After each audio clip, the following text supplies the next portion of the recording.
जय जय रघुवीर समर्थ. श्रीमत दासबोध. दशक 7वा. चतुर्दश ब्रह्मनाम. समास 10वा. देहांत निरूपण नाम.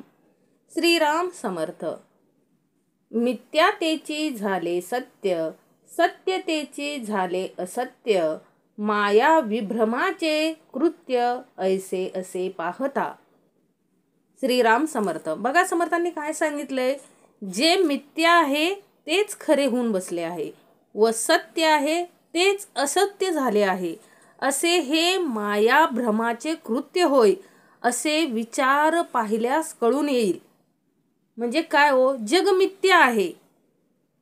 जग मिथ्या असून आपल्याला ते काय वाटतं, सत्य वाटतं, व ब्रह्म सत्य असून मिथ्या वाटते. हा काय आहे हो, मायेचा काय आहे, हा भ्रम आहे, विभ्रम आहे. मग पुढे समर्थ काय म्हणतात, सत्य कळाया कारणे, बोलरी नाना निरूपणे, तरी उठेना धरणे असत्याचे. आता हा चतुर्दश ब्रह्म मध्ये 10वा समास आला. आता अखंड समर्थांनी काय हो 9 समासापर्यंत काय सांगितलंय हो, माया आणि ब्रह्म कोण आहे, काय खरं काय आहे, हेच आपल्याला काय दिले हो, निरूपण दिले. परंतु तरीही आपल्या अंतरीचा काय जात नाही हो, भ्रम जात नाही. म्हणून काय सांगितलंय, सत्य स्वरूप कळण्यासाठी अनेक निरूपणे सांगितली आहेत, तरी पण असत्याचे धरणे काय होत नाही हो, उठत नाही. चित्तात म्हणजे आपल्या चित्तामध्ये काय हो, असत्य दृढ झाले आहे, ते काही केल्या काय होईना जात नाही. तरी उठेना धरणे असत्याचे. म्हणजे अंतरी जो आपल्या असत्य धरून ठेवलंय आपण, काय हो, असत्य काय आहे हो, ही माया काय आहे हो, असत्य आहे. तरी पण आपण काय केलंय हो, तिला धरून ठेवलंय. आपण त्या मायेमधून निघायला बाहेर तयार आहे का हो. शेवटी मनुष्य म्हणजे कशामध्ये अडकून बसलोय आपण, मायेमध्ये. त्या परब्रह्माची ओळख घ्यायची आपल्याला. नरदेहामध्ये आल्यानंतर त्या परब्रह्माची ओळख घ्यायची, पण आपण घेतोय का ओळख त्याची. समर्थ अखंड काय देत आहे तो आपल्याला, अनेक निरूपणे देत आहेत. म्हणजे संतांनी कार्य कशाचं केलंय, त्या परब्रह्माची ओळख दाखवण्याचं कार्य केलंय. आपल्या लिखाणातून, आपल्या वाणीतून, कीर्तनातून, निरूपणातून काय केलंय अखंड हो, त्या परब्रह्माची ओळख करून दिली. परंतु आपल्या अंतरी जो आपल्याकडे जो आहे भ्रम आहे असत्याचा, तो काय करणार, तो धरून बसलाय, तो उठायलाच तयार नाहीये. असत्य अंतरी बिंबले, न सांगता ते दृढ झाले, सत्य असोन हरपले जेतील तेथे. बघा समर्थ काय म्हणतात की असत्याचे निरूपण कोणी न सांगताही, असत्याचं निरूपण सांगावं लागतंय का, न सांगताही ते काय धरलंय, असत्याचं निरूपण आपल्या मनामध्ये काय बसलंय हो, बळकट बसलंय. अंतकरणात अगदी काय हो, भिनून गेले आहे. आणि सत्य परब्रह्म असताही जेथल्या तेथेच ते काय गेले हो, हरवून गेलं आहे. म्हणजे असत्य मायेचं निरूपण द्यावं लागतंय का, असत्य आहे तरी पण आपण तिला सत्य मानतोय, अखंड तिला सत्य मानतोय. त्याच्यासाठी निरूपण द्यायची गरज पडते का आपल्याला, नाही. आपण अखंड तिलाच काय मानून बसलोय, सत्य मानून बसलोय. अखंड आपल्याला निरूपण कशाचं मिळतंय, त्या परब्रह्माचं मिळतंय. तरी पण आपण काय करतोय, त्या मायेचंच काय करतोय व गुणगान करतोय, परब्रह्माची ओळखच घ्यायला तयार नाही. म्हणून काय हो, शेवटच्या श्वासापर्यंत त्या परमेश्वराला काय ठेवायचं हो, निवेदन ठेवायचं. काय की मला काय कर रे, मला जाणीव असू दे की काय हो, माया ही काय आहे, नाशिवंत आहे, आणि परब्रह्म काय आहे हो, शाश्वत आहे. याची काय समर्था मला जाणीव असू दे. हे काय करायचंय आपल्याला, निवेदन मांडायचंय. नाहीतर काय हो, आपल्या मनामध्ये घर करून बसले काय, ती माया. काय आपल्याला माया हीच सत्य वाटते, आणि परब्रह्मा एवढं सांगून, एवढं अखंड संतांनी सांगून सुद्धा आपल्या मनामध्ये परब्रह्माविषयी काय आहे हो, अजून शंकाच आहे. खरंच आहे का परब्रह्म. कारण माया काय आहे, दिसते. माया दिसते म्हणून आपल्याला ती काय वाटते हो, शाश्वत वाटते. आणि परब्रह्म काय दिसत नाही, डोळ्याने दिसत नाही, त्याला अनुभवावं लागतं, त्याची प्रचिती घ्यावी लागते, म्हणून आपल्याला काय वाटतं होते, असत्य वाटतं. अखंड त्याच्या म्हणजे परब्रह्माची ओळख व्हावी यासाठी संत सद्गुरू काय करतात, अखंड निरूपण देत असतात. तरीही आपली माया काय होते हो, असत्याकडेच काय होते, वळते. असत्य अंतरी बिंबले, म्हणजे असत्यच आपल्या काय झालंय हो, अंतरी बिंबलय, आणि त्याला सांगायची गरज नाही तरी ते काय झालंय हो, दृढ झालंय. आणि सत्य असून ते काय झालंय, हरवलंय. वेदशास्त्रे पुराणे सांगती, सत्याचा निश्चय करती, तरी नये आत्मप्रचिती सत्य स्वरूप. आता आपल्याला हे कशामध्ये सांगितलंय हो सगळं, असत्याचं म्हणजे जे निरूपण आहे ते कशामध्ये आहे, वेदशास्त्र व पुराण सत्य निश्चयपूर्वक सांगत आहे. काय सगळे परब्रह्माविषयी काय सांगतायत, सत्य निश्चयपूर्वक. सगळे आपले जे वेदशास्त्र पुराण आहेत ते परब्रह्माविषयी काय सांगतायत, अखंड निश्चयपूर्वक सत्य परब्रह्माचं सांगत आहेत. परंतु ते सत्य स्वरूप स्वतःच्या अनुभवास येत नाही. म्हणजे आपल्याला काय येत नाही, सत्य असो ना, वेदशास्त्रे पुराणे सांगती, सत्याचा निश्चय करती, तरी नये आत्मप्रचिती सत्य स्वरूप. तरी आपल्याला काय येत नाही, आपण वाचतोय, उपासना करतोय, वेदशास्त्र पुराण अखंड वाचतायत सगळे, तरी पण स्वतःला काय येत नाही, त्या परब्रह्माची आत्मप्रचिती जोपर्यंत येत नाही तोपर्यंत सत्य काय होत नाही, उमगत नाही आपल्याला. तोपर्यंत आपण असत्यालाच काय धरून बसलोय हो, दृढ धरून बसलोय. आपल्याला काय वाटतं, माया ही सत्य आहे, परब्रह्म काय आहे, नश्वर आहे, माया हीच काय आहे, शाश्वत आहे. हे आपल्या अंतरी काय झालंय हो, बिंबलय. म्हणून आपण इतर गोष्टीवर विश्वासच ठेवायला, म्हणजे परब्रह्मावर विश्वासच ठेवायला तयार नाही. आपले अखंड वेदशास्त्र पुराण ही काय करतायत, सांगतायत परब्रह्माविषयी, तरीही आपण आत्मप्रचिती घ्यायला तयार आहे का हो, नाही. ऐसी सत्य असोनी आच्छादले, मिथ्या नसोन सत्य झाले, ऐसे विपरीत वर्थले देखता देखता. सत्य असून आच्छादले म्हणजे ब्रह्म शाश्वत सत्य असून, ब्रह्म काय आहे, शाश्वत सत्य आहे, तरी पण ते काय आहे हो, झाकून गेले आहे. आणि दृश्य भास हा मिथ्या, लटका व नश्वर असून तो काय झाला आहे, खरा झाला आहे. पाहता पाहता असा हा उलट प्रकार झाला आहे. अशी ही कशाची करणी आहे हो, ही सगळी मायेची करणी आहे. ही अशी मायेची विपरीत करणे आहे. म्हणजे काय हो, सत्य असून सुद्धा काय हो, ते झाकले गेलेलं आहे. आपल्या डोळ्यावर जो अज्ञानाचा पडदा आहे त्याच्यामुळे सत्य असून ते काय गेलंय, झाकलं गेलंय. आणि मिथ्या नसून सत्य झाले म्हणजे काय, नश्वर म्हणजे जो हा देह काय आहे हो, मिथ्या, माया काय आहे, मिथ्या आहे, नश्वर आहे, तरी ती काय झाली आहे, सत्य झाली आहे. असं हे विपरीत घडलेलं आहे आपल्या बाबतीत. ऐसी मायेची करणी, कळो आली तत्क्षणी, संत संगे निरोपणी विचार घेता. ऐसी मायेची करणी ही काय आहे, सगळी मायेची करणी आहे. आणि हा सगळा काय आहे, मायेचा खेळ आहे. आणि हा कधी कळतो, ऐसी मायेची करणी, कळो आली तत्क्षणी, संत संगे निरूपणी विचार घेता. यासाठी काय केलं पाहिजे, निरूपण ऐकलं पाहिजे. म्हणजे संतांच्या संगतीत त्याच्या निरूपणाचा विचार केला असता हा सर्व मायेचा खेळ आहे असे काय होते हो, आपल्याला तत्काळ काय होते हो, तत्काळ कळून येते. कारण जे निरूपण झाले, म्हणजे पूर्वी ऐशी मायेची करणी, ही सगळी कोणाची करणी आहे, ही मायेची करणी आहे. आणि हे कळून कधी येतं आपल्याला, आपल्याला कधी कळतं, निरूपण ऐकल्यानंतर कळतं की हो बाबा हे काय आहे, सगळी मायेची करणी आहे. माया काय करते, आपल्याला गुरफटून ठेवते. परंतु ही माया काय आहे हो, मिथ्या आहे. हे सत्य आपल्याला कधी उमगतं, निरूपण ऐकल्यानंतर.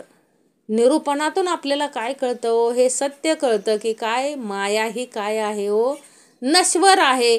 आणि परब्रह्म काय आहे हो, शाश्वत आहे, अखंड. त्याला येणे नाही, जाणे नाही, त्याला कोणताही विकार नाही. आपण पाहिलंय पाठीमागच्या 9 समासामध्ये समर्थाने अखंड निरूपण कशाचं दिलं आपल्याला, चतुर्दश ब्रह्म परब्रह्माचीच ओळख करून दिली ना आपल्याला. माया आणि परब्रह्म कोण आहे, त्यांचं कार्य काय आहे, हे सगळं काय केलं हो समर्थ अखंड आपल्याला. प्रत्येक आठवड्याला काय करतात, देत आहेत निरूपणातून, काय करतात कळवून देत आहेत. तरी पण आपण कशात अडकतो, मायेमध्ये, अखंड मायेमध्ये अडकतो. आणि त्या परब्रह्माचा आपल्याला काय पडतो, विसर पडतो. म्हणून समर्थ काय म्हणतात, ही सगळी मायेची करणी आहे. हे कधी लक्षात येतं हो दासाच्या, ज्या वेळेस श्रवण निरूपण ज्या वेळेस कानावरती पडतं आणि त्याचं श्रवण होतं, त्यावेळेस काय होतं, दासाला कळतं की काय ही माया ही काय आहे, ही सगळी मायेची करणी आहे. एक सत्य कोण आहे हो, तर ते परब्रह्म. मागा झाले निरूपण, देखिले आपणासी आपण, तेने बाणली खूण परमार्थाची. आता मागा झाले निरूपण, पूर्वी जे काय निरूपण झाले त्यावरून आपले स्वरूप आपण पाहिले. म्हणजे काय हो, आपण आत्मस्वरूपाची ओळख आपल्याला काय पटली.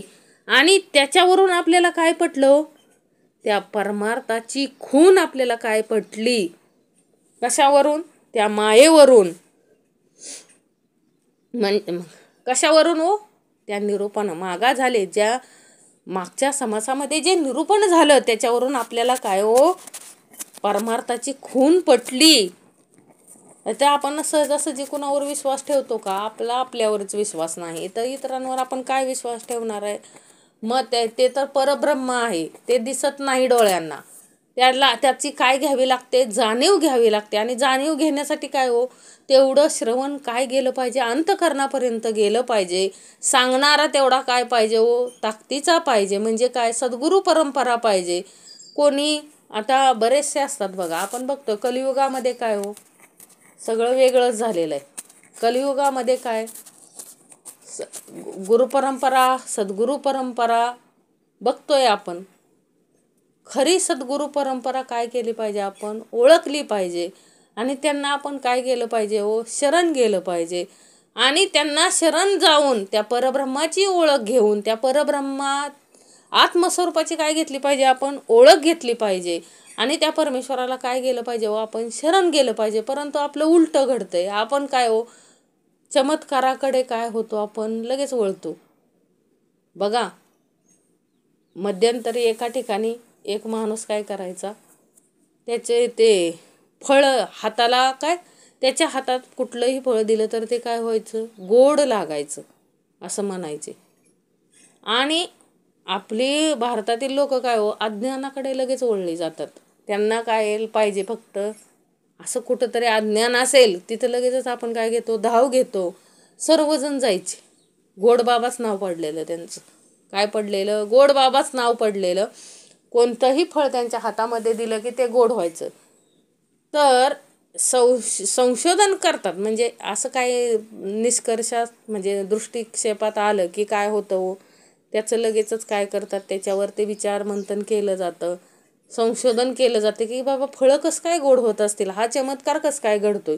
तर असं लक्षात आलं की काय हो, ते काय तर कोणतं तरी लिक्विड काय करायचे, हाताला लावायचे. आणि ते फळ हातामध्ये घेतलं की ते काय व्हायचं, गोड लागायचं माणसांना. म्हणजे काय करत होते, ते शुद्ध काय फसवत होते लोकांना.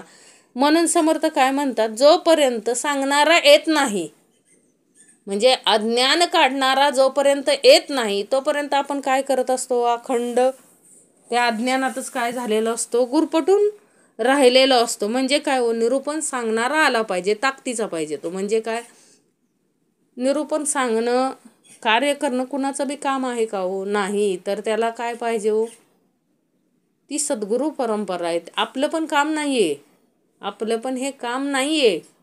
हे आपण फक्त काय करतोय, सांगतोय. करवून घेणारा तो आहे.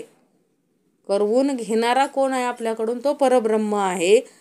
म्हणजे कसं हो, एका ठिकाणी बघा, एक तंबू लावलेला असतो आणि त्या तंबूमध्ये 2 गाढवं ठेवलेली असतात आणि त्या तंबूच्या बाहेर काय लिहिलेलं होतं की ज्याला गाढव दिसेल, म्हणजे ज्याला गाढव दिसेल तो गाढव, आणि ज्याला गाढव दिसणार नाही त्याला काय देव दिसला. असं काय केलं त्यानं लोकांना फसवण्यासाठी. म्हणजे आता मला सांगा, गाढव बांधलंय म्हणल्यानंतर आतमध्ये गेल्यानंतर गाढवच दिसणार आहे ना. परंतु लोक काय करायची, आपल्याला कुणी नावं ठेवू नये म्हणून काय करायचे, हो नाही दिसलं आम्हाला, नाही दिसलं आम्हाला आतमध्ये, असं बाहेर येऊन म्हणायचे की आम्हाला नाही गाढवं दिसली, आम्हाला नाही गाढवं दिसली. म्हणजे काय, मी कुणाला पाहिलं, देवाला पाहिलं असे सगळेजण सांगत होते. पण एक जण काय हो सांगतो, कटाक्षाने सांगतो की काय, मला गाढवच दिसली, आतमध्ये काय दिसली, गाढवं दिसली. मग सगळेजण बघायला लागले त्याच्या चेहऱ्याकडे. म्हणजे हा कसं काय म्हणू शकतो, कारण त्याला चिंता नव्हती कुणी नावं ठेवायची, त्याला काय करायचं होतं, ते अज्ञान काढायचं होतं. तो म्हटला की काही नाही, आतमध्ये 2 गाढवच बांधलेली आहेत. आणि हा माणूस काय करतोय, आपल्याला फक्त फसवतोय, प्रत्येकाची दिशाभूल करतोय. गाढवच आहेत, प्रत्येकाला ते गाढवं दिसले ते, आणि बाहेर येऊन प्रत्येकाला त्यानं विचारलं, हा म्हणजे विनंती करून विचारलं, खरोखर सांगा की गाढवं दिसली का नाही. तर सर्वांनी हो सांगितलं. म्हणजे अज्ञान काढणारा आला पाहिजे, तोपर्यंत आपलं अज्ञान निघू शकत नाही. आपण पण दुसऱ्याच्या होकारात होकार काय करत असतो, मिळवत असतो. जेने समाधान झाले, चित्त चैतन्य मिळाले, निज स्वरूपी ओळखले निज वस्तुसी, तेने समाधान झाले. त्याने काय झालं हो, त्यामुळं समाधान झालं. त्या व्यक्तीनं सांगितलं म्हणून प्रत्येकाचं काय झालं हो, समाधान झालं. म्हणजे तसा सांगणारी सद्गुरू परंपरा आली की आपलं काय होतं, समाधान होतं. त्यामुळे समाधान झाले, चित्त चैतन्यात मिळून गेले, आत्मस्वरूपानेच आत्मस्वरूप होऊन आत्मवस्तूला काय केलं, ओळखलं. हा काय झाला, अनुभव झाला. आलं का लक्षात. म्हणजे आत्मस्वरूपानेच आत्मस्वरूप होऊन आत्मवस्तूला काय केलं, ओळखलं. त्यावेळेस आपल्याला काय हो, त्या निजवस्तूचं काय झालं, अनुभव आला. म्हणजे त्या परब्रह्माचा काय आला, आपल्याला अनुभव आला. प्रारब्धी टाकिला देहो, बोधे फिटला संदेहो, आताची पडो अथवा राहो मिथ्या कळीवर. प्रारब्धी टाकला देह, मग प्रारब्धावर देह, म्हणजे सगळा व्यवहार आपला कुणावर सोपवला, आपण प्रारब्धावर सोपवला. आत्मस्वरूपाच्या योगाने, म्हणजे आत्मस्वरूपाच्या ज्ञानाच्या योगाने संशय सगळा काय केला व आपला लोपला. बोधाने, म्हणजे आपण जे आपल्याला बोध मिळतात त्या बोधाने काय झाला व आपला संदेह मावळला. आणि अशी स्थिती झाल्यावर मग झाल्याचे, म्हणजे अशी स्थिती झाल्यावर ज्ञात्याचे हे खोटे शरीर आताच पडो किंवा राहो त्याची फिकीर नाही. लक्षात घ्या काय झालं, ज्या वेळेस त्या निजस्वरूप म्हणजे त्या परब्रह्माची आपल्याला ओळख होते, त्यावेळेस ह्या देहाविषयीचे काय होते व आपल्याला देहाविषयी जास्त आसक्ती राहत नाही.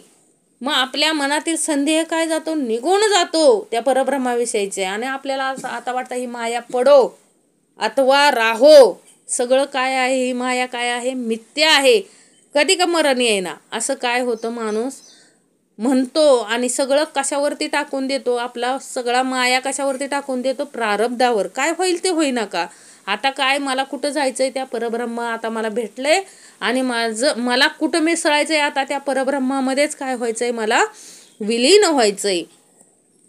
ज्ञानी यांचे जे शरीर ते मिथ्यत्वे निर्विकार, जे ते पडे तेची सार पुण्यभूमी. आता ज्याला ज्ञान झालंय, ज्ञानी यांचे शरीर, ज्ञानाने शरीर मिथ्या मानल्यामुळे ते निर्विकार असते.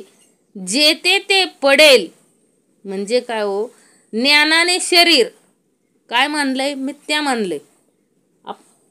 ज्ञानाने काय हो, ते शरीर काय आहे, मिथ्या मानल्यामुळे ते शरीरच काय होऊन बसतं, निर्विकार होऊन बसतं. आणि जेथे ते पडेल तेच स्थळ पवित्र व तीच पुण्यभूमी होय. लक्षात ठेवा, ज्ञानेश्वरां उदाहरण घ्यायचं आपण. काय शरीर मिथ्या मानलं ह्या लोकांनी, काय हो शरीर मिथ्या मानलं. संतांनी शरीराला धरून बसले का हो, देहाचे लाड केले का हो, नाही. मग त्यांचं शरीर ज्या ठिकाणी बसलं, आळंदीला काय म्हणतात, पुण्यभूमी म्हणतात. देहूला काय म्हणतात, पुण्यभूमी, पवित्र भूमी म्हणतात. समर्थ रामदासांचं जिथं हे सज्जनगडाला काय म्हणतात, पवित्र व पुण्यभूमी म्हणतात. का हो, ही ज्ञानी लोक, ह्यांचं शरीर निर्विकार म्हणजे विकार विरहित झालेलं शरीर जिथं पडल ती भूमी काय झाली हो, पवित्र. लक्षात घ्या, ती भूमी काय झाली, पवित्र. आणि तीच काय हो, पुण्यभूमी म्हणून अजून पण मानतो ना आपण. जेथे जेथे संत गोरा कुंभार असेल, संत सावतामाळी असेल, ज्या ज्या ठिकाणी या व्यक्तींनी देह ठेवला ती भूमी काय मानली जाते व पवित्र आणि पुण्यभूमी मानली जाते संतांच्या. म्हणजे ते कोणीही असू द्या, कोणी कुठलाही देह घ्या, जो ज्ञानाने निर्विकार झालेला आहे तो देह कुठेही पडेल त्या ठिकाणची भूमी काय होते हो, पवित्र आणि पुण्यभूमी. आणि समर्थांची काय इच्छा आहे हो, प्रत्येक दासाने त्या पद्धतीनं काय व्हावं, त्या पद्धतीनं निर्विकार व्हावं. मग प्रत्येक भूमी काय होईल हो, प्रत्येकाचा देह जिथं पडेल ती भूमी काय होणार आहे हो, पवित्र आणि पुण्यभूमी होणार आहे. साधू दर्शने पावन तीर्थ, पूर्ती त्यांचे मनोरथ, साधू न येता जिने व्यर्थ, तया पुण्यक्षेत्रांचे.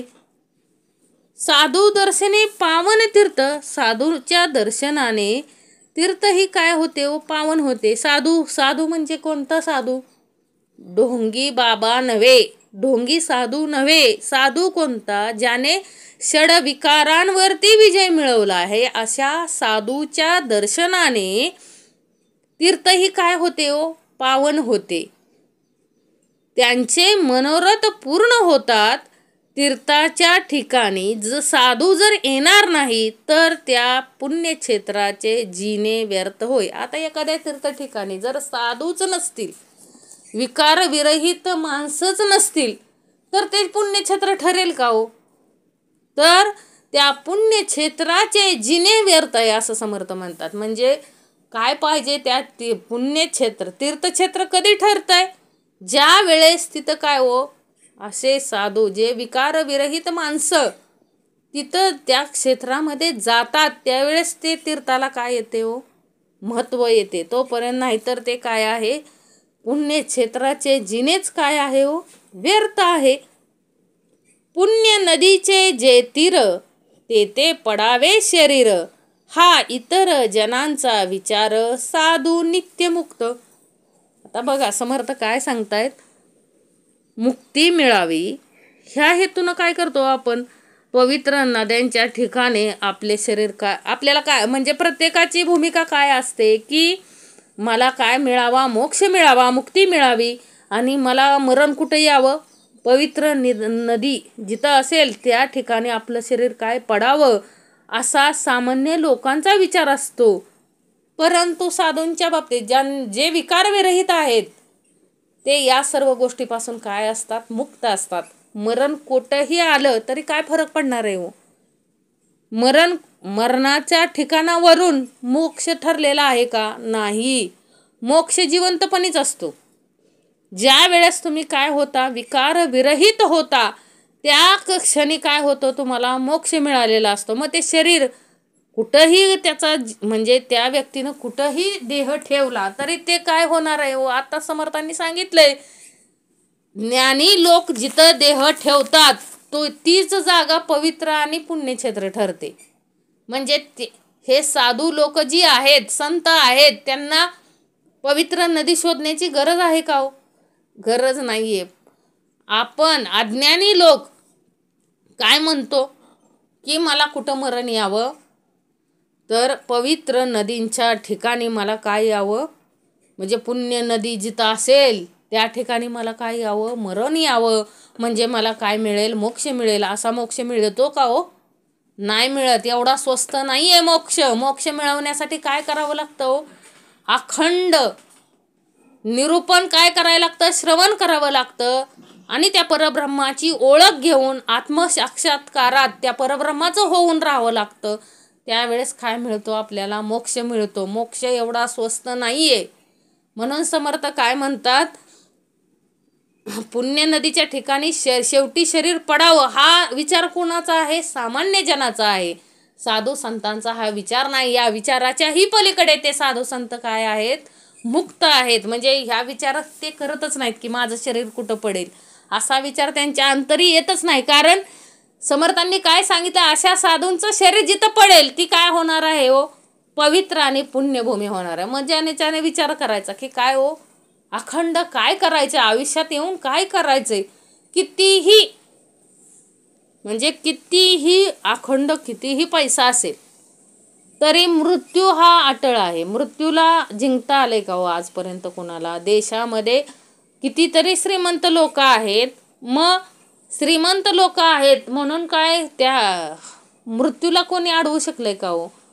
मृत्यू अडवू शकतो का पैसा देऊन? नाही. म्हणजे मृत्यू हे काय आहे? सत्य आहे. आपण सगळेजण काय आहे? मर्यादित आहेत. मर्यादित म्हणजे काय हो? मर्यादित म्हणजे काय? ज्यानं पृथ्वी लोकावरती जन्म घेतलाय त्या प्रत्येकाचं नाव कुठं आहे हो? मरण्याच्या यादीत आहे. म्हणजे आपण सर्वजण काय आहे? मर्यादित. त्यामुळं एक गोष्ट लक्षात ठेवायची, मरण येणं हे काय आहे? सत्य आहे.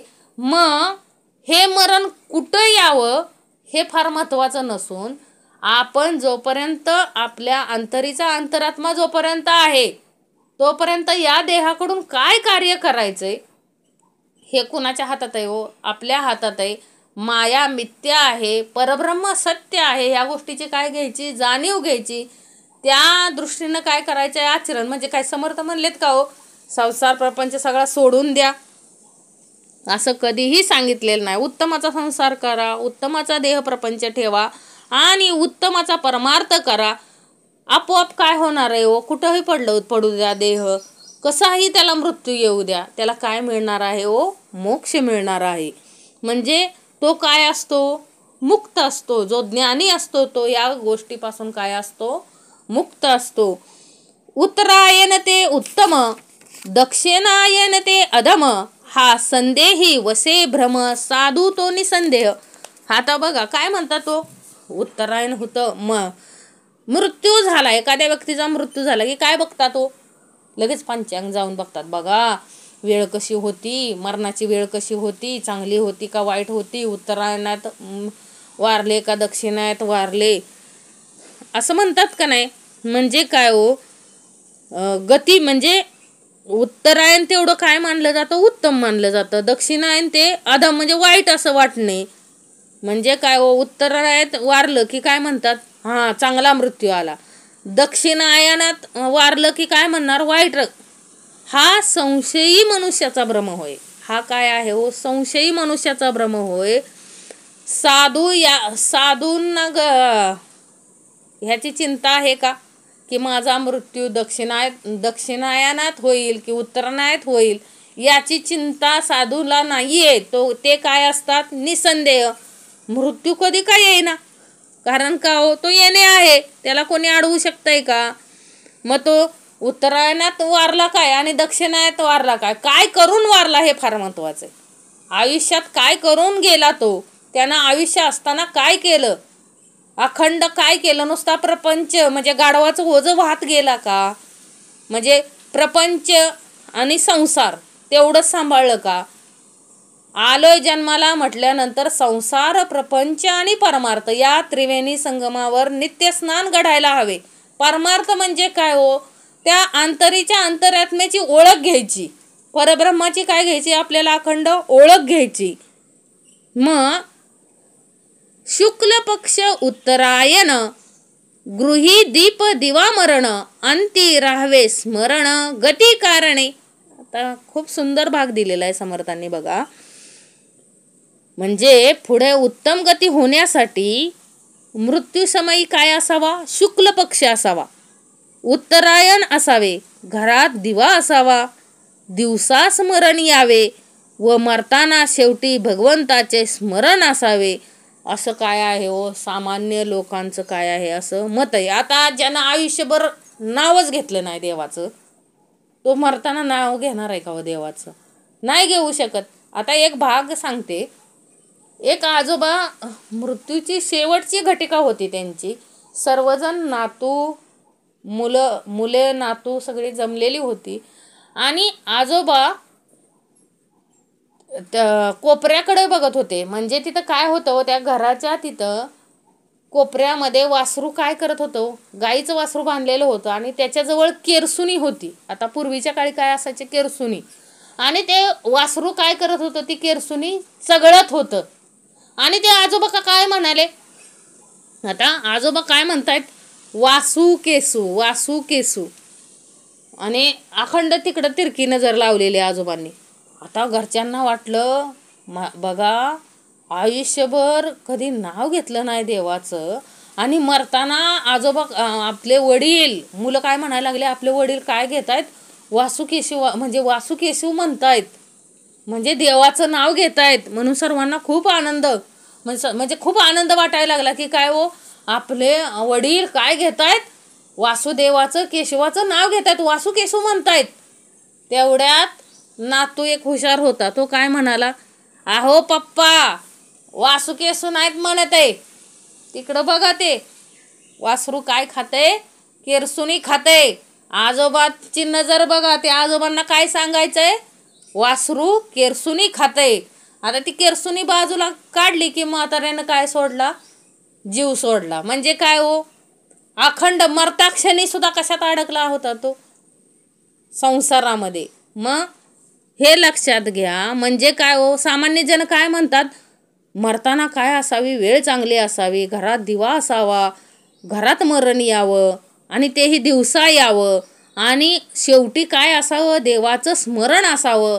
देवाचं स्मरण असेल की काय मिळतो, मोक्ष मिळतो. एवढं सोपं आहे का हो? हे सगळं काय आहे, अज्ञान आहे. शुद्ध काय आहे, अज्ञान आहे. इतुके न लगे योगियांसी तो जितची मुक्त पुण्य राशी, तिळांजुळी पाप पुण्यासी दिदली तेने. आता हे सर्व कुणाला लागतं, म्हणजे चांगला उत्तम गती होण्यासाठी. म्हणजे मृत्यूसमयी काय असावा, शुक्ल पक्ष असावा, उत्तरायण असावं, घरात दिवा असावा, दिवसा स्मरण यावे व मरताना शेवटी भगवंताचे स्मरण असावे, असं कुणाला वाटतं, सामान्य लोकांना वाटतं. परंतु ज्ञानी जो असतो, ज्ञानी लोक म्हणजे योगी, त्यांना हे सगळं काय होत नाही, लागत नाही. का? की तो अतिशय पुण्यवान असल्यामुळे. ते काय असतात, ज्ञानी योगी जे असतात ते काय असतात, अतिशय पुण्यवान असतात. आणि ते पुण्यवान असल्यामुळे जिवंत असताच ते काय असतात, मुक्त असतात. पाप व पुण्य या दोहीवरी ह्यांनी काय सोडलेलं आहे, पाणी सोडलेलं असतं. लक्षात घ्या. म्हणजे जे ज्ञानी पुरुष असतात त्यांना ह्याचा काही फरक पडत नाही. त्यांनी ते काय असतात, अगोदरच काय असतात, मुक्त असतात. आणि ते जिवंतपणीच काय असतात, मुक्त असतात. आणि पाप पुण्यावर त्यांनी काय केलेलं असतं, पाणी सोडलेलं असते.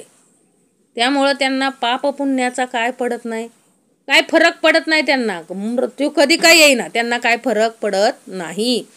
देहाचा अंत बरा आला, देह सुखरूप गेला, त्याशी म्हणती धन्य झाला अज्ञानजन. अज्ञानातून आपण काय म्हणतो, एखाद्याला काय झालं, देहाचा अंत बरा आला, म्हणजे देहाचा शेवट चांगला झाला, देह सुखाने सुटला, तो धन्य होय, असे कोण म्हणतं हो, अज्ञानी लोक म्हणतात. म्हणजे अज्ञानी लोकांना काय वाटतं की ह्याला काय भोगावं लागलं नाही, ह्याचा जीवन आयुष्यात गेलं, आयुष्यभर त्यानं काय केलं, देह सुखरूप गेला, त्याला लोक काय म्हणतात, खूप पुण्य केलंय त्यानं, असं कोण म्हणतं, अज्ञानी जण म्हणतात. म्हणजे ह्याला खरं मुक्त म्हणत नाहीत. जनाचे विपरीत मत अंती भेटतो भगवंत, ऐसे कल्पून घात करती आपुला स्वय. जनाचं विपरीत मत आहे. अज्ञानातून लोक काय म्हणतात, की शेवटी मरण्याच्या वेळेस परमेश्वर भेटतो अशी कल्पना करून आपला आपण घात करून घेतात. ही सगळी कल्पना आहे हो, की काय शेवटी परमेश्वर भेटतो, देव भेटतो, ही काय आहे आपली शुद्ध अज्ञान आहे. आणि या शुद्ध अज्ञानातून आपला आपणच काय करून घेतो, घात करून घेतो. असं कधी झालंय का की काय मरता क्षणी म्हणजे शेवटी परमेश्वर भेटतो असं नाही. जिवंत असतानाच त्या परब्रह्माची काय घेता आली पाहिजे, आपल्याला ओळख घेता आली पाहिजे. जिता सार्थक नाही केले, व्यर्थ आयुष्य निघून गेले, मुळी धान्याची नाही पेरले, ते उगवेल कैचे. आता काय सांगतात समर्थ, जिवंत असताना काही सार्थक न केल्याने सर्व आयुष्य काय जाते, फुकट जाते. म्हणजे ईश्वर भजनानेच काय येते हो, सार्थकता येते. आणि ईश्वर भजनच नाही केलं तर सर्व आयुष्य काय झालं हो, गेलं हो, फुकट गेलं. मुळी धान्यच पेरले नाही तर ते उगवणार कोठून. मग ईश्वराचं जर भजनच केलं नाही, त्या ईश्वर कोण आहे ते जाणूनच घेतलं नाही, नुसतं ऐशारामात जीवन घालवलं, अज्ञानात जीवन घालवलं, तर मोक्ष मिळणार आहे का हो, नाही मिळणार. समर्थ म्हणले एवढं सोपं नाहीये. काय सांगितलंय, जिता सार्थक नाही केले, व्यर्थ आयुष्य निघून गेले, मुळी धान्याचे नाही पेरले, ते उगवेल कैचे. म्हणजे जिवंत असताना कधी त्या परमेश्वराचं ज्ञान, परमेश्वराला कधी जाणून घेतलं नाही, त्याचं नामस्मरण कधी केलं नाही, आणि कोणतंही परमेश्वर म्हणजे परमेश्वराला कधी मानलंच नाही, पूर्ण आयुष्य काय घालवलं, व्यर्थ घालवलं, ऐशारामात घालवलं. मग शेवटी मरताना देवाची भेट होईल का. मुळी धान्याचे नाही पेरले, ते उगवेल कैचे. म्हणजे काय केलंच नाही तर ते होणार आहे का, म्हणजे देवाचं काय केलंच नाही तो देव भेटेल का.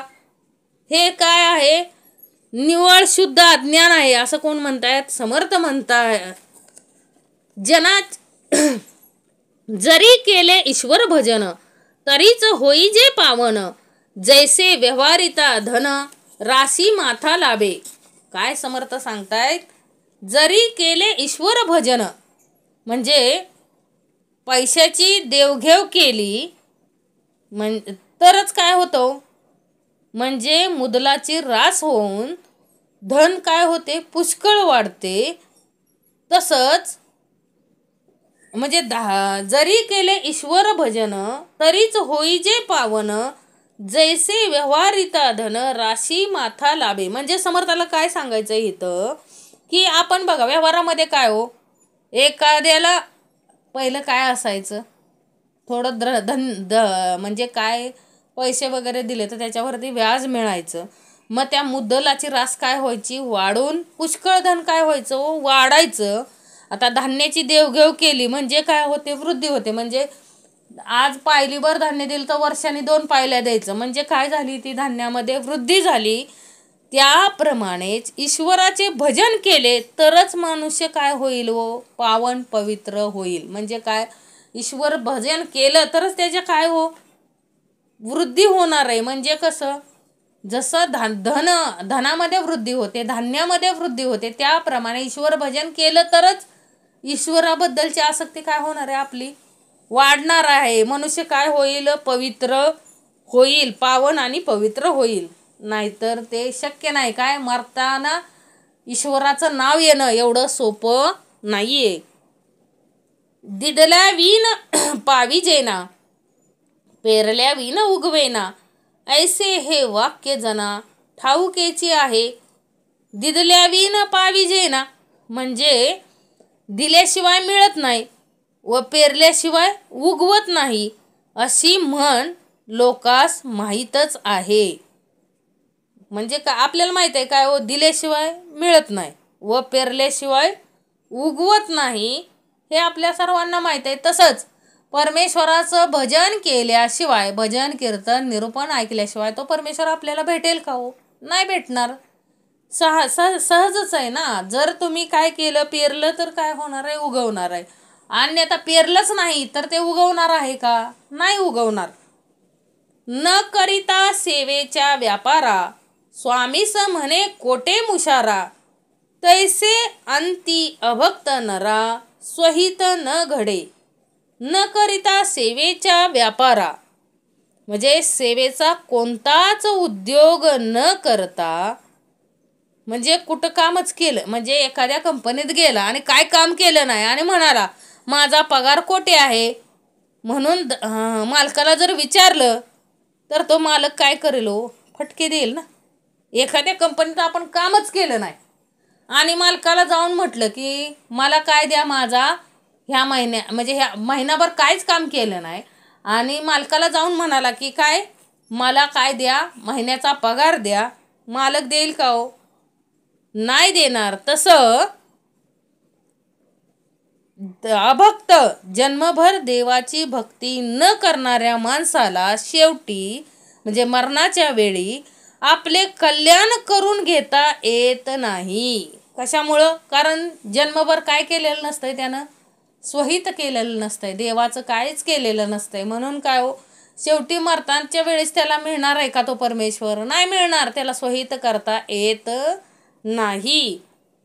जिता नाही भगवत भक्ती, मेल्या कैची होईल मुक्ती, असो जे जे जैसे करती, ते ते पावती तैसे.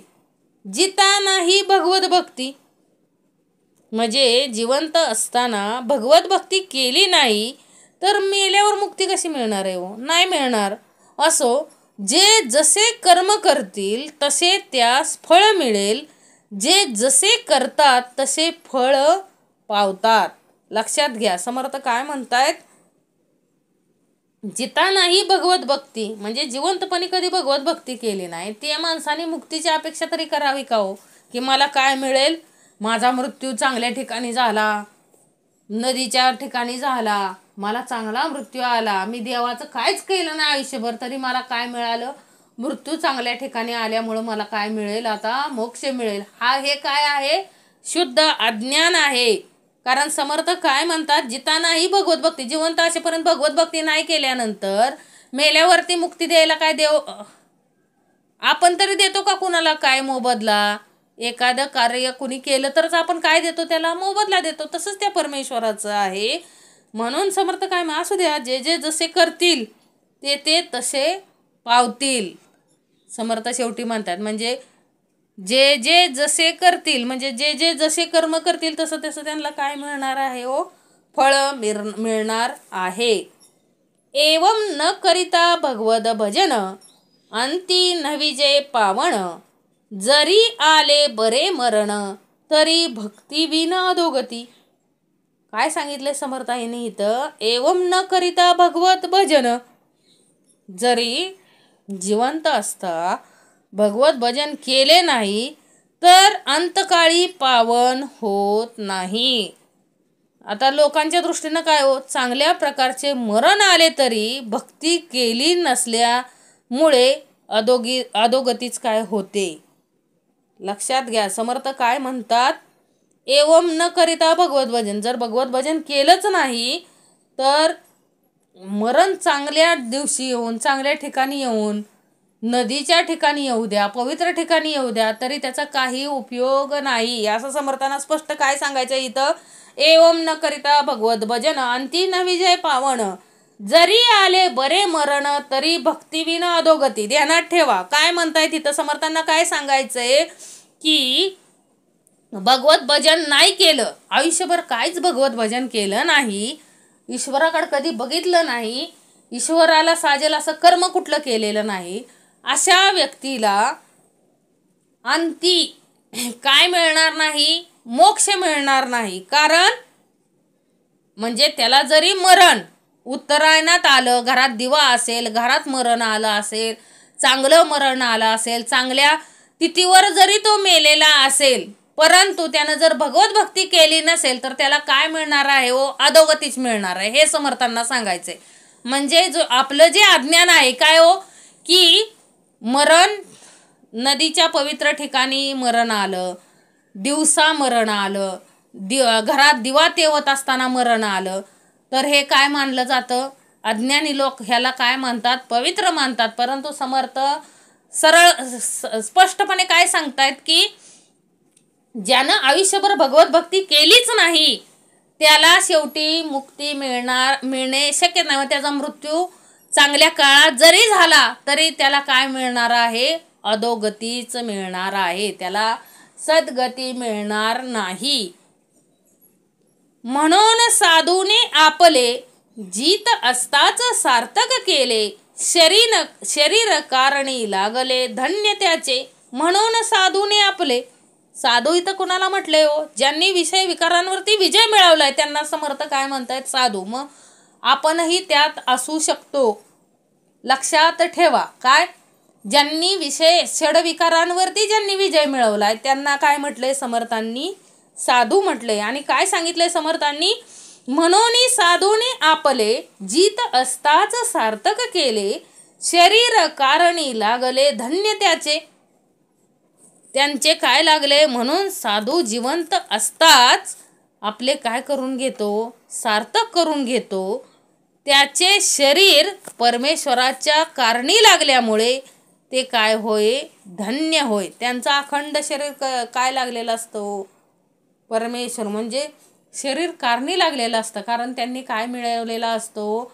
अखंड विषय विकारांवरती विजय मिळवलेला असतो. त्या परमेश्वराचे काय केलेली असते? अखंड भक्ती केलेली असते. म्हणून त्यांचे शरीर काय लागलेले आहे? कारणी लागलेले असते. आणि कारणी लागल्यामुळे ते काय? परमेश्वराच्या कारणी लागल्यामुळे ते काय होतो? धन्य होत.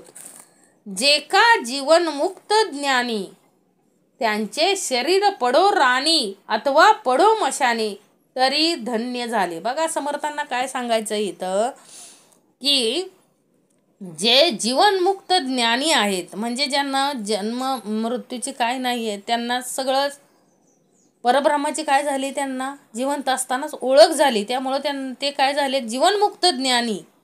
आणि असे जे ज्ञानी आहेत त्यांचे शरीर रानात पडले किंवा मशानात पडले तरी ते काय होय? धन्य होय. म्हणजे समर्थांना इथं काय सांगायचंय? जे ज्ञानी पुरुष असतात त्यांचं शरीर कुठं का पडना, मृत्यू त्यांना कुठं काय येईना, कोणत्या का काळात येईना. समर्थांना हे सांगायचंय काय?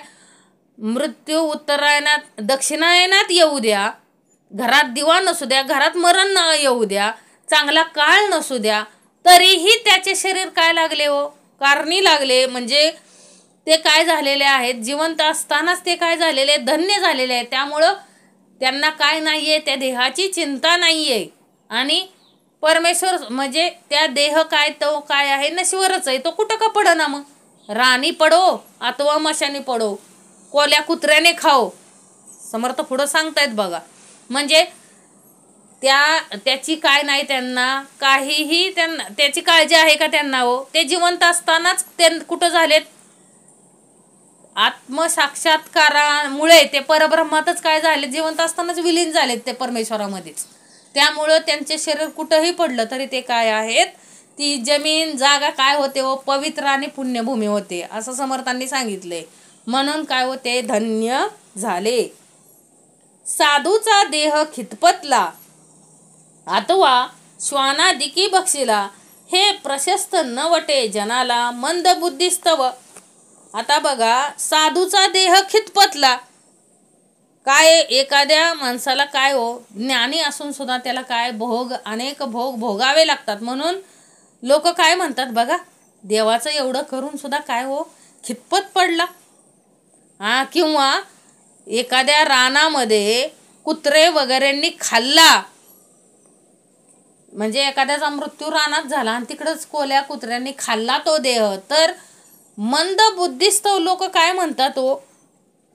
त्यांना काय हो? मरण चांगलं आलेलं नाही ह्या व्यक्तीला, एवढं करून देवाचं ह्याला मरण चांगलं आलेलं नाहीये. परंतु समर्थ काय म्हणतात, की त्याचा देह जरी खितपतला किंवा श्वानादिकी बक्षिला, हे प्रशस्त नवटे जनाला, म्हणजे हे कुणाला चांगलं वाटत नाही. आपल्याला सामान्य जनाला हे काय बुद्धीला पटत नाही, त्याला मृत्यू चांगला आला नाही म्हणतो आपण. अंत बरा नव्हेची म्हणून कष्टी होती इतर जन, परी बापुडे अज्ञान नेनती वर्म. म्हणजे आपल्या लोकांची कशी समजूत आहे हो? जर अंत बरा आला म्हणजे काय, शेवटी अंत बरा झाला तर आपण काय म्हणतो, हा धन्य आहे, ती व्यक्ती काय आहे, धन्य आहे. पण समर्थ तसं नाही म्हणत. समर्थ काय म्हणतात की अंत बरा नाही झाला म्हणून वाईट वाटून घ्यायची काय गरज नाहीये. का? कारण त्या देहाने अखंड आयुष्यभर काय केलं हे बघायचे.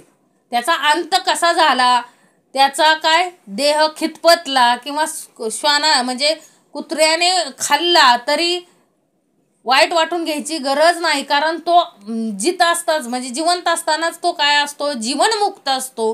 त्याला अगोदरच सद्गती मिळालेली आहे. मग त्या देहाचं काही जरी झालं तरी वाईट वाटून घ्यायची गरज नाही. कारण ते अगोदरच काय झालाय, त्यांचा देह धन्य झालेला आहे त्यांच्या कर्मामुळे. जो जन्मलाच नाही ठाईचा, त्यास मृत्यू येईल कैचा. विवेक बळे जन्म मृत्याचा, घोट भरिला जेणे. म्हणजे जो जन्मलाच नाही समर्थ काय म्हणतात, जो म्हणजे काय हो, आत्मानात्म विवेकाच्या बळाने ज्याने जन्म मृत्यूस काय केले हो, ठार केले. जो मुळी जन्मलाच आला नाही त्याला मरण कुठून येणार.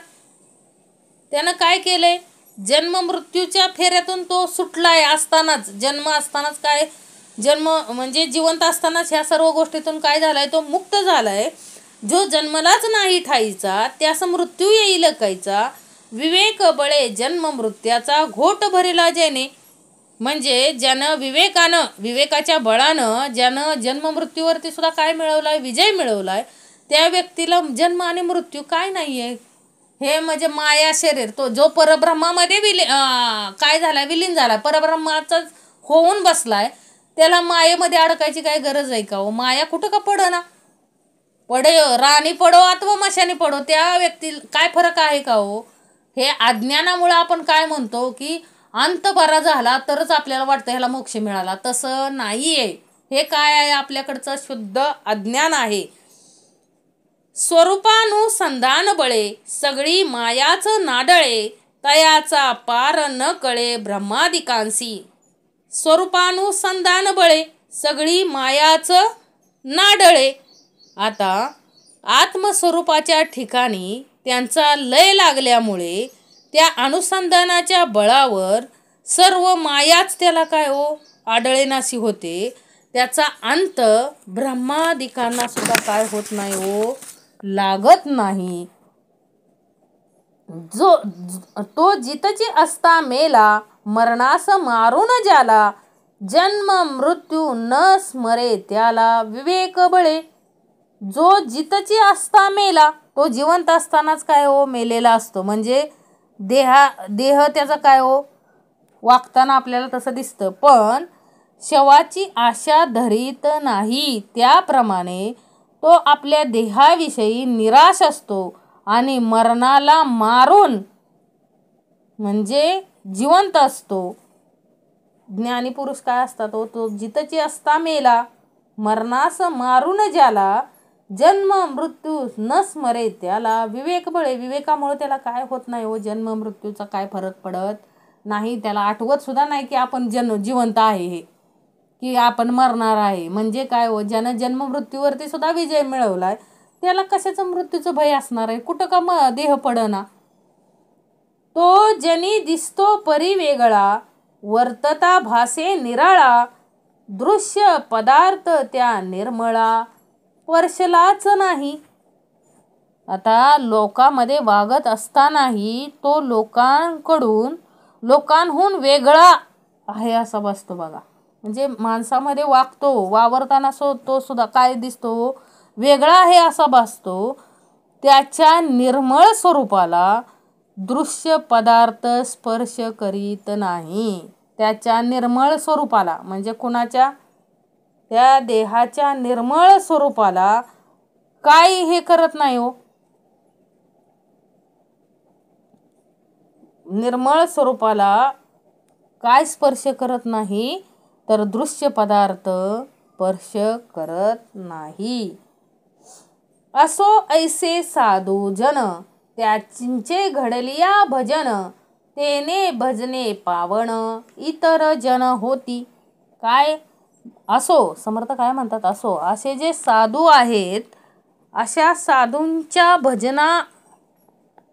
साधू पुरुषांची सेवा, भजन, भक्ती इतर लोकांस घडल्यामुळे तेही काय होतात, पावन होतात. सद्गुरूचा जो अंकित साधक, तेने केलाची करावा विवेक, विवेक केलिया तर्क फुटे निरूपणी. सद्गुरूचा अंकित जो साधक म्हणजे सद्गुरूंचा जो अंकित, समर्थ काय सांगतायत इथं की सद्गुरूचा जो अंकित जो सद्गुरूंच्या आज्ञेत वागणारा साधक असेल, त्याने वेदांत विषयाचा विचार एकदा केलेलाच पुन्हा करावा, असा विवेक केल्यास पुढे निरूपण समयी स्फूर्ती उत्पन्न होऊ लागते. सद्गुरूचा जो अंकित त्याने विवेकपूर्वक अध्यात्म श्रवण करावे, म्हणजे मननाने तो काय होईल, अर्थरूप होईल, असं समर्थांना सांगायचंय.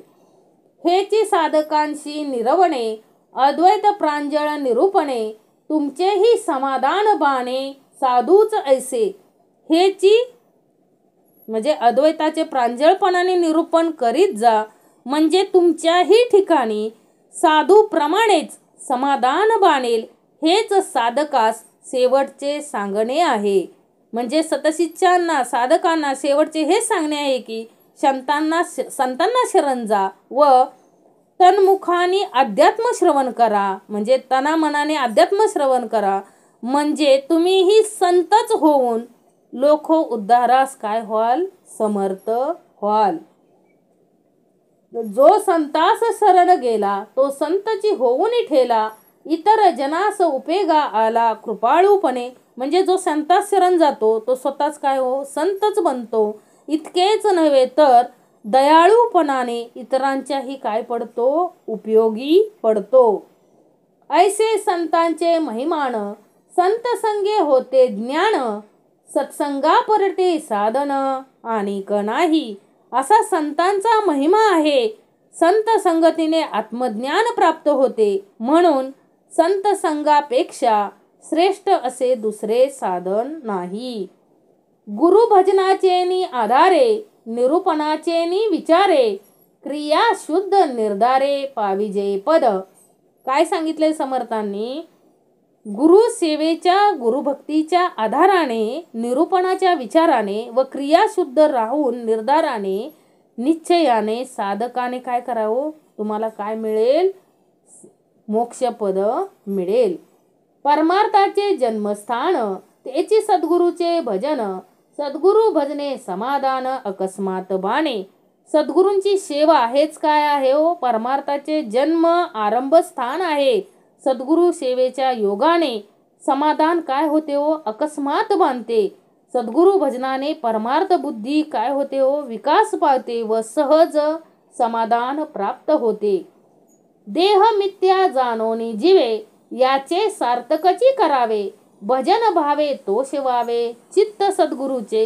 देह काय आहे, देह मिथ्या जाणोनी जीवे, देह क्षणभंगुर आहे असे अंतःकरणपूर्वक जाणून भावभक्तीने सद्गुरूंच्या चित्ताचा संतोष करावा व देहाचे काय करावे, व सार्थक करावे.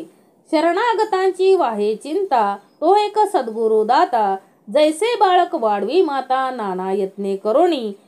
आई आपल्या लेकरास हर प्रयत्नाने जसं वाढवित असते, तसेच शरण आलेल्यांची चिंता वाहणारे, त्याच्या परमार्थाची वाढ करणारे दाते असे एक सद्गुरूच होत.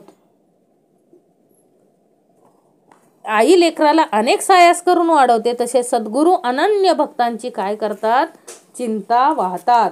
म्हणून सद्गुरूंचे भजन जयासी घडे तोची धन्य, सद्गुरु विन समाधान आणिक नाही.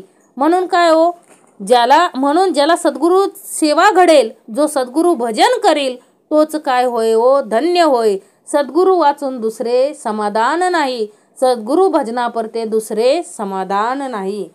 सरली शब्दाची खटपट, आला ग्रंथाचा शेवट, येथे सांगितले स्पष्ट. सद्गुरु भजन आता शब्दांची खटपट संपली, शब्दांनी सांगायचे ते संपले व ग्रंथाचा काय आलाय, विषयाचाही काय आलाय, शेवट आलाय. येथे सद्गुरु भजन हेच मुख्य साधन होय असे काय सांगितले, स्पष्टपणे सांगितले आहे. सद्गुरु भजना परते काही, मोक्षदायक दुसरे नाही. जयास न म्हणे तेही अवलोकावी गुरुगीता. म्हणजे सद्गुरु भजनापेक्षा मोक्ष देणारे दुसरे काही साधन नाही, हे ज्यास मान्य नसेल त्यांनी काय करावं, गुरुगीता पाहावी. तेथे निरोपिले बर्वे, पार्वती प्रति सदाशिवे, या कारणे सद्भावे सद्गुरु चरण सेवावे.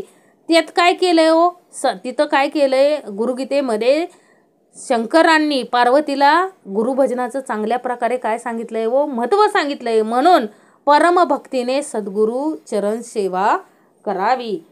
जो एक ग्रंथीचा विवेक विवंचनू पाहे साधक, तयास सापडे एक निश्चय ज्ञानाचा. जो साधक ह्या ग्रंथातील विवेकाचे मनन करून पाहिल त्याला आत्मज्ञानाचा एक निश्चय सापडेल. म्हणजे निश्चयात्मक आत्मज्ञान काय होईल, त्याला सापडेल.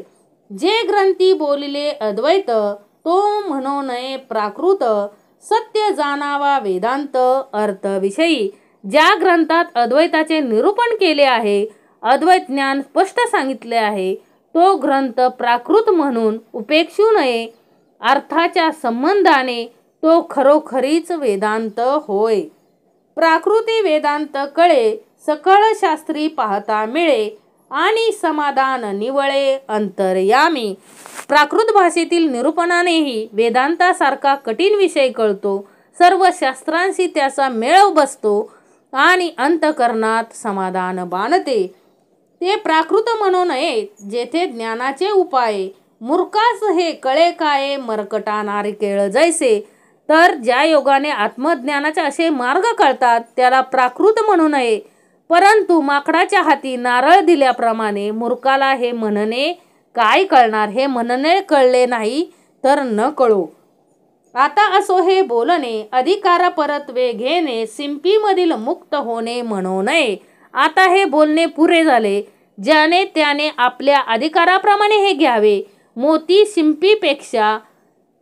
शिंपीमध्ये असते म्हणून त्यास हलके समजू नये. म्हणजे मोत्याला शिंपीसारखं समजायचंय का हो, नाही.